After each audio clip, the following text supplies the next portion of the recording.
திருவள்ளூர் மாவட்டத்தில் 4ஆம் வகுப்பு படிக்கும் சிறுமி கடந்த 12ஆம் தேதியன்று பள்ளிக்கு சென்றுள்ளார். சனிக்கிழமை என்பதால் சுமார் 12:45 மணி அளவில் வகுப்பு முடிந்து வீட்டிற்கு கிளம்பியுள்ளார். அப்பகுதியில் உள்ள ரயில் நிலையத்தின் ஓரத்தில் சிறுமி நடந்து வந்து கொண்டிருந்த போது அவரை பின்தொடர்ந்து வந்த மர்ம நபர் ஒருவர் சிறுமியை துன்புறுத்தி பாலியல் வன்கொடுமைக்கு ஆளாக்கிவிட்டு அங்கிருந்து தப்பிச் சென்றுள்ளார். சிறுமி வீட்டிற்கு செல்லும் வழியில் அவரை கண்ட அக்கம் பக்கத்தினர் அவரது பாட்டி வீட்டிற்கு அழைத்துச் சென்றுள்ளனர். அங்கிருந்து அவர் மருத்துவமனைக்கு அழைத்துச் செல்லப்பட்டுள்ளார். பின்னர் இதுகுறித்து சிறுமியின் பெற்றோர் தரப்பிலிருந்து காவல்துறையில் புகார் அளிக்கப்பட்டது.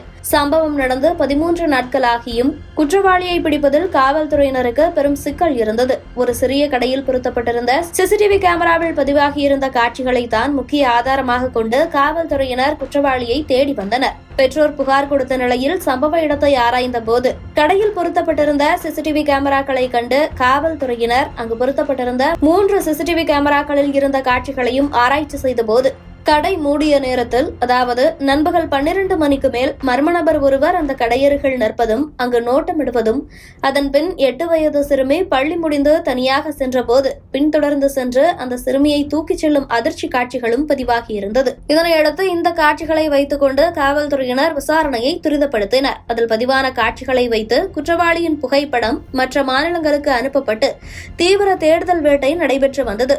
4 மொழிகளில் குற்றவாளியின் புகைப்படத்தை தேடப்படும் குற்றவாளி என அச்சடித்து வெளியிட்டிருந்த காவல்துறையினர் 700க்கும் மேற்பட்டோர் தொடர்ச்சியாக அந்த நபரை தேடி வந்தனர். அவர் வடமாநிலத்தைச் சேர்ந்தவர் என்பதால் அவரை கைது செய்வதில் தாமதம் ஏற்பட்டு வந்தது. ஏற்கனவே 2 பேரை சந்தேகத்தின் பேரில் காவல்துறையினர் விசாரித்து வந்த நிலையில் உண்மையான குற்றவாளி கைது செய்யப்பட்டுள்ளதாக தகவல் வெளியாகியுள்ளது.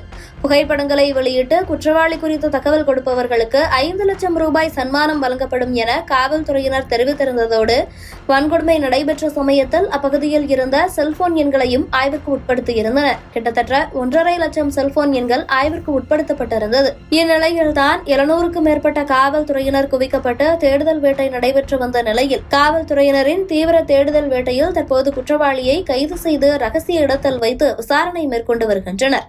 பாதிக்கப்பட்ட சிறுமியும் குற்றவாளியை உறுதி செய்திருப்பதாக தகவல் வெளியாகியுள்ளது. இந்நிலையில் காவல்துறையினரின் முழுமையான விசாரணைக்கு பிறகுதான் குற்றவாளி யார், எந்த ஊரைச் சேர்ந்தவர், எங்கிருந்து வந்தார், ஏற்கனவே குற்ற பின்னணி கொண்டவரா என்பன போன்ற பல்வேறு கேள்விகளுக்கு விடை கிடைக்கும் என தகவல்கள் வெளியாகியுள்ளன.